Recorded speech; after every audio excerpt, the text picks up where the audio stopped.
Harvey Ong COO, Alphamart Philippines. Number 2 Alphamart mayroon na itong 1,500 stores sa buong Pilipinas.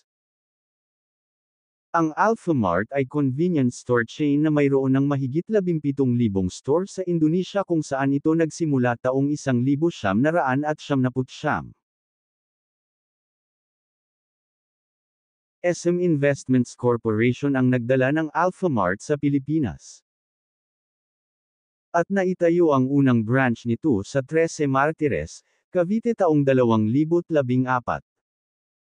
Mabibili mo rito ang SM Bonus products kabilang na ang mga pambansang snacks bestseller nila at mayroon din silang rice meals at SM Bonus Chicken.at madami pang ibang pwede mong bibilhin.